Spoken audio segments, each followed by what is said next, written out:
Ever notice how some people earn six figures and still live paycheck to paycheck, while others make half as much and somehow build real wealth? It's not about the income, it's about the habits. And today, we're going deep.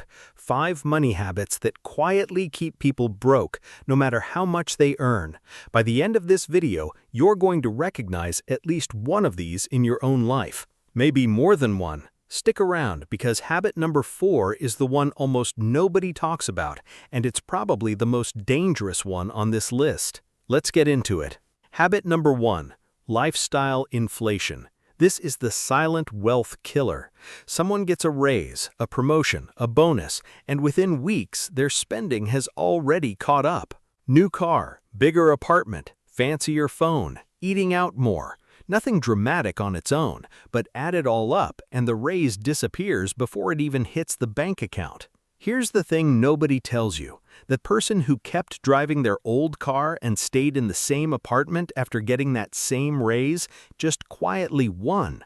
Not because they're cheap, because they understood something the other person didn't. Wealth isn't built by how much you earn. It's built by the gap between what you earn and what you spend. Widen that gap and you're building wealth. Let it close every time your income rises and you're running in place forever. Think about it this way. 2 people both get a 20% raise. One upgrades their lifestyle to match. The other keeps their expenses exactly where they were and invests the difference.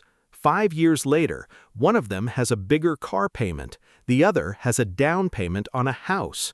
Same raise, completely different outcome.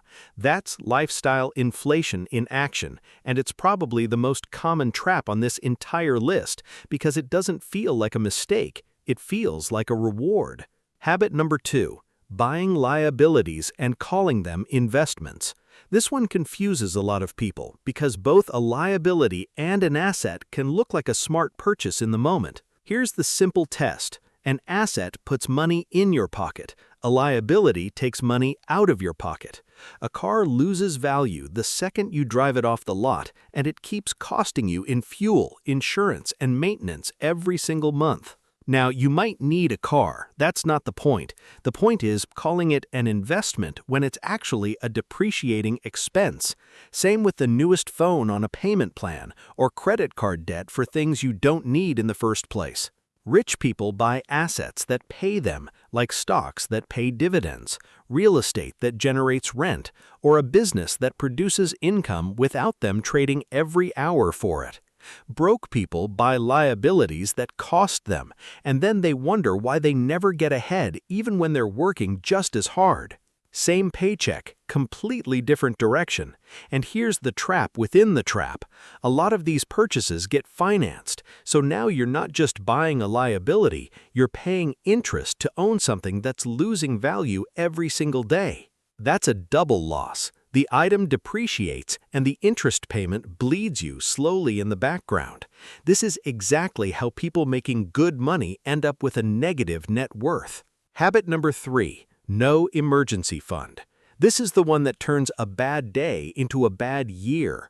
One car repair, one medical bill, one unexpected expense, and suddenly it's credit card debt at 25% interest. Without a cushion, every single emergency becomes a financial setback that can take months, sometimes years to recover from.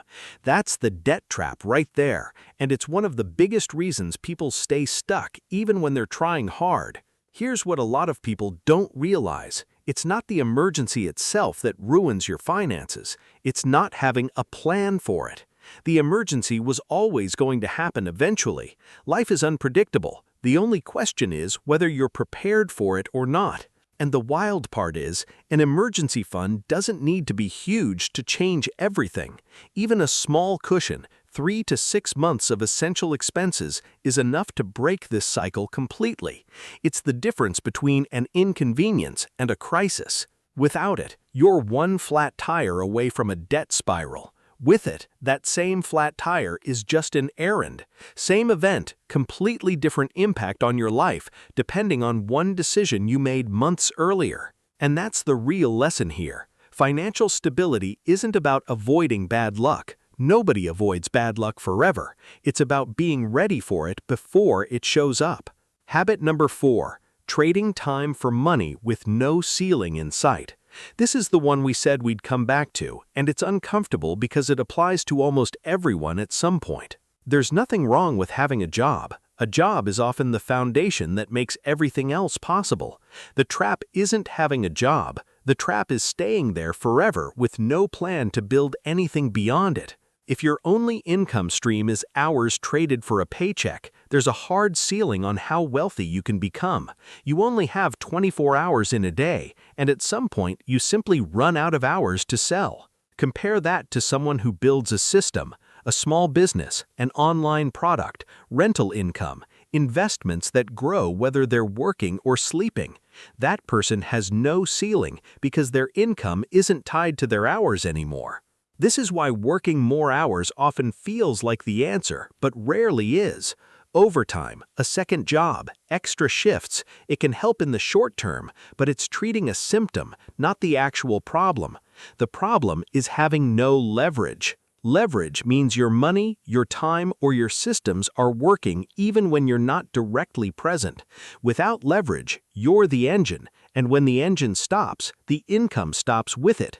This doesn't mean quit your job tomorrow. It means recognize that a paycheck alone was never designed to make you wealthy. It was designed to keep you stable. Wealth requires something additional, built on top of that stability. And building that something, even slowly, even part-time, even imperfectly, is what separates people who eventually break free from the ones who work the same job for 30 years and retire with almost nothing to show for it. Habit number 5, avoiding the topic entirely. No budget, no tracking, no idea where the money actually goes every month.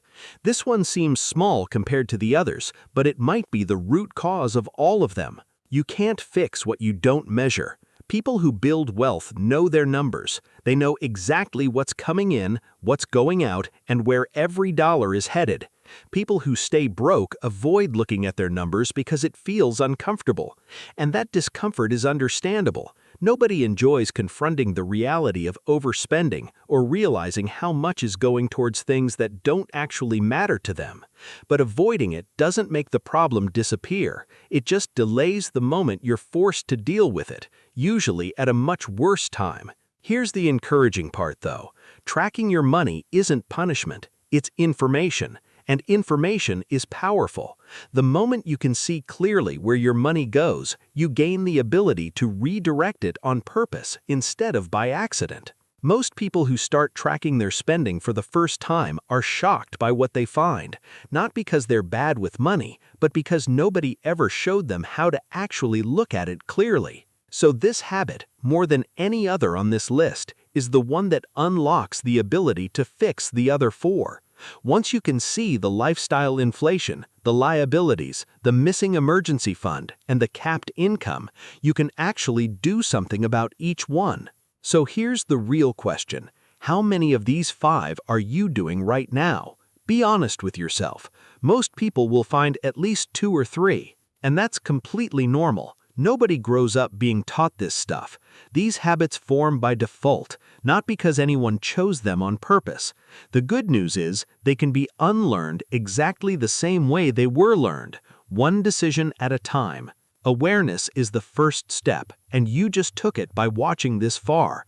The second step is changing just one habit this month, not all 5 at once, just one. Maybe it's opening a separate savings account for emergencies. Maybe it's tracking your spending for the next 30 days.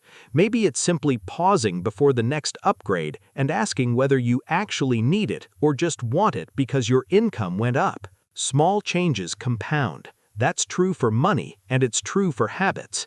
The version of you a year from now is built entirely by the decisions you make in moments exactly like this one. If this hit home, subscribe for more videos on breaking the cycle and building real wealth.